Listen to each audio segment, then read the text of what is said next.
بسم اللہ الرحمن الرحیم۔ السلام علیکم۔ حضرت طفیل بن عمر دوسی اپنے قبیلہ بنو دوس کے محبوب سردار تھے۔ تمام لوگ ان کی بات سنتے اور ان کی اطاعت و فرما برداری کرتے تھے۔ وہ ایک دن کسی کام سے مکہ مکرمہ آئے۔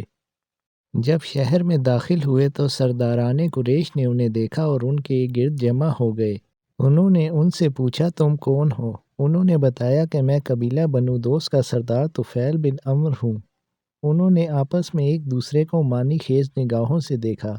وہ اس بات سے ڈرنے لگے کہ اگر نبی صلی اللہ علیہ وسلم نے دیکھ لیا تو وہ اسے اسلام کی دعوت دیں گے اور تبلیغ کریں گے، اور اگر یہ سردار ایمان لے آیا اور مشرف با اسلام ہو گیا تو اس کی بدولت اسلام قوت اختیار کر جائے گا۔ وہ سب ان کے چاروں طرف اکٹھے ہو گئے۔ ان میں سے ایک نے کہا، یہاں مکہ میں ایک ایسا آدمی ہے جو اپنے آپ کو نبی سمجھتا ہے، تم اس کے پاس بیٹھنے اور اس کی بات سننے سے بچ کر رہنا۔ وہ جادوگر ہے، اگر تم نے اس کی بات سن لی تو سمجھ لیں کہ وہ تمہاری عقل کو لے ڈوبے گا۔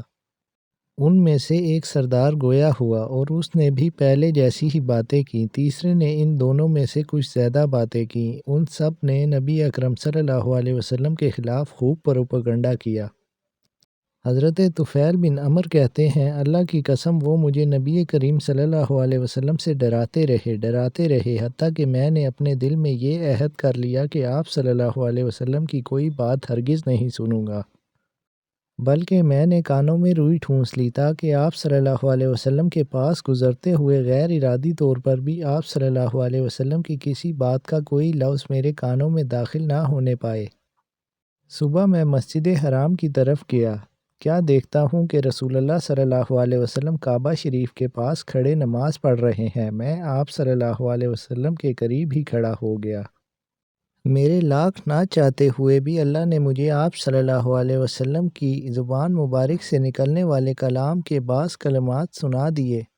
میں نے بہت ہی پیارا کلام سنا۔ اب میں نے دل ہی دل میں کہا، میری ماں مجھے گم پائے، اللہ کی قسم میں ایک صاحب عقل و دانش و بصیرت مند شخص ہوں۔ میں اچھے برے میں تمیز کرنا جانتا ہوں۔ میری راہ میں کون سی رکاوٹ ہے کہ میں اس شخص کی بات سنوں؟ اگر اس کی بات اچھی ہوئی تو میں قبول کر لوں گا، اور اگر وہ بری ہوئی تو اسے ترک کر دوں گا۔ چنانچہ میں وہیں پر رک گیا حتیٰ کہ آپ صلی اللہ علیہ وسلم نماز سے فارغ ہو گئے۔ جب آپ صلی اللہ علیہ وسلم اٹھ کر اپنے گھر کی طرف روانہ ہوئے تو میں نے آپ صلی اللہ علیہ وسلم کے گھر تک آپ صلی اللہ علیہ وسلم کا پیچھا کیا، حتیٰ کہ جب آپ صلی اللہ علیہ وسلم اپنے گھر میں تشریف لے گئے تو میں بھی آپ صلی اللہ علیہ وسلم کے پیچھے ہی داخل ہو گیا۔ میں نے آپ صلی اللہ علیہ وسلم سے مخاطب ہو کر عرض کیا، اے محمد صلی اللہ علیہ وسلم، آپ صلی اللہ علیہ وسلم کی قوم نے مجھے آپ صلی اللہ علیہ وسلم کے بارے میں یہ باتیں کہی ہیں۔ اللہ کی قسم وہ مسلسل مجھے آپ صلی اللہ علیہ وسلم سے ڈراتے رہے حتیٰ کہ میں نے اپنے کانوں میں روئی ٹھونس لی تاکہ میں آپ صلی اللہ علیہ وسلم کی کوئی بات نہ سن پاؤں، جبکہ میں نے آپ صلی اللہ علیہ وسلم سے بڑی پیاری سی کچھ باتیں سن لی ہیں۔ اب آپ صلی اللہ علیہ وسلم میرے سامنے کھل کر اپنی بات پیش کریں۔ یہ بات سن کر نبی اکرم صلی اللہ علیہ وسلم کا چہرہ مبارک کھل اٹھا۔ آپ صلی اللہ علیہ وسلم بہت خوش ہوئے اور خوشی خوشی حضرت طفیل بن عمر کے سامنے اسلام کی دعوت پیش کی اور انہیں قرآن کریم کی کچھ آیات تلاوت کر کے سنائیں۔ یہ شیریں کلام سن کر حضرت طفیل بن عمر پر وجد کی حالت طاری ہو گئی۔ شاعر تھے، کلام کو سمجھتے تھے، لیکن یہ کلام ایسا تھا کہ پہلے کبھی اس جیسا سنا نہیں تھا۔ بے اختیار پکار اٹھے، اللہ کی قسم میں نے آج تک نہ اس سے بہتر کلام سنا، نہ آپ کی باتوں سے بڑھ کر کوئی پرحکمت بات سنی۔ میں گواہی دیتا ہوں کہ آپ اللہ کے سچے رسول ہیں اور آپ کی دعوت مجھے دل و جان سے قبول ہے۔ اس طرح حضرت طفیل بن عمر رضی اللہ تعالیٰ عنہ اچانک اسلام کی دولت سے مالا مال ہو گئے۔ قریش کی ساری تدبیریں دھری کی دھری رہ گئیں۔ حضرت طفیل رضی اللہ تعالیٰ عنہ نبی اکرم صلی اللہ علیہ وسلم سے کہنے لگے، یا رسول اللہ صلی اللہ علیہ وسلم، میں اپنی قوم کا سربراہ اور مقتدا ہوں۔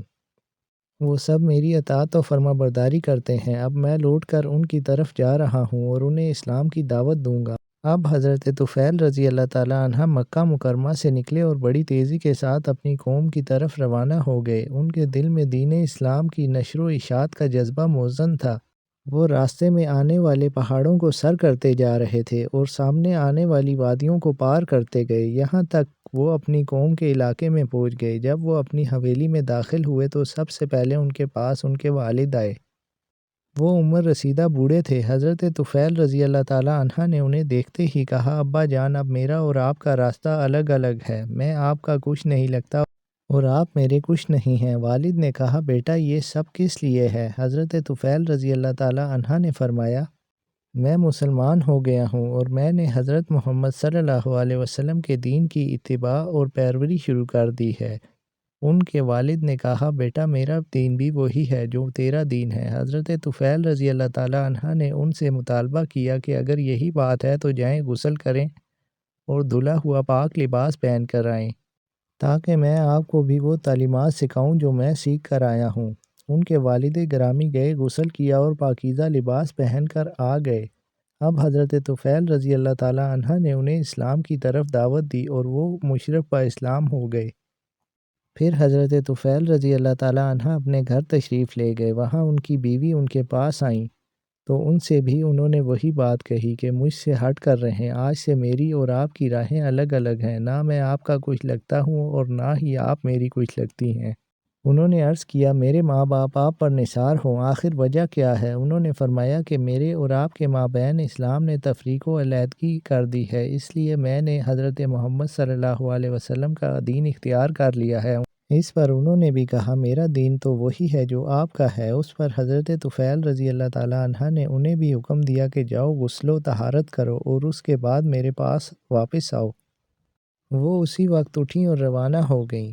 ان کا ایک بت تھا جس کا نام ذوالشراء تھا۔ وہ اس کی تعظیم کرتے تھے اور سمجھتے تھے کہ جس نے اس کی عبادت و پوجا ترک کی اسے وہ بت سزا دیتا ہے۔ وہ بیچاری ڈر گئیں کہ اگر وہ مسلمان ہو گئیں تو یہ صنم کہیں انہیں اور ان کے بچوں کو نقصان نہ پہنچائے۔ چنانچہ وہ ان کی طرف واپس لوٹ گئیں اور کہنے لگیں، آپ پر میرے ماں باپ فدا ہوں، کیا آپ کو اپنے بچوں سے ذوالشراء سے ڈر نہیں لگتا؟ حضرت طفیل رضی اللہ تعالیٰ عنہ نے فرمایا، تم جاؤ اور اس بات کی میں تمہیں ضمانت دیتا ہوں کہ ذوالشراء ہمارے بچوں کو کوئی نقصان نہیں پہنچائے گا۔ وہ گئیں، غسل کیا اور ان کی خدمت میں حاضر ہو گئیں۔ انہوں نے انہیں اسلام کی دعوت پیش کی اور وہ بھی اسلام لے آئیں۔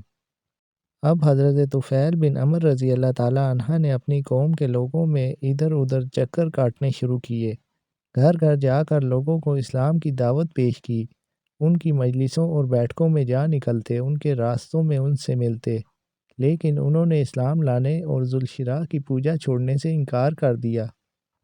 حضرت طفیل رضی اللہ تعالیٰ عنہ ناراض ہو کر مکہ مکرمہ روانہ ہو گئے۔ وہاں انہوں نے نبی اکرم صلی اللہ علیہ وسلم کی خدمت میں حاضر ہو کر عرض کیا، یا رسول اللہ صلی اللہ علیہ وسلم، میرا قبیلہ بنو دوست نے میرے حکم کی نافرمانی کی اور میری بات ماننے سے انکار کر دیا ہے۔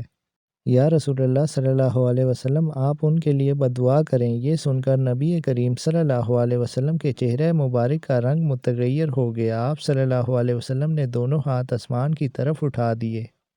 حضرت طفیل رضی اللہ تعالیٰ عنہ سمجھے کہ آپ صلی اللہ علیہ وسلم بددعا کرنے لگے ہیں۔ وہ دل ہی دل میں کہنے لگے کہ اب بنو دوست ہلاک ہو گئے، لیکن شفیق کائنات اور رحمت عالم صلی اللہ علیہ وسلم نے دعا مانگنا شروع فرمائی، اے اللہ بنو دوست کو ہدایت عطا فرما، اے اللہ قبیلہ بنو دوست کو ہدایت سے نواز۔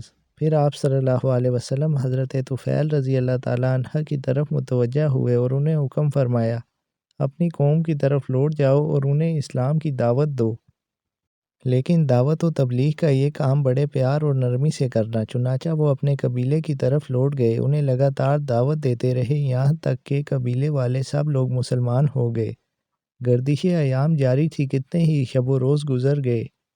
نبی اکرم صلی اللہ علیہ وسلم اس جہان فانی سے حیات جاودانی کی طرف رحلت فرما گئے، لیکن حضرت طفیل رضی اللہ تعالیٰ عنہ آپ صلی اللہ علیہ وسلم کے سانح ارتحال کے بعد بھی دین اسلام پر ڈٹے رہے، حتیٰ کہ وہ معرکہ یمانی میں جامِ شہادت نوش فرما گئے۔ اللہ تعالیٰ کی ان پر بے شمار رحمتیں نازل ہوں، آمین یا رب العالمین۔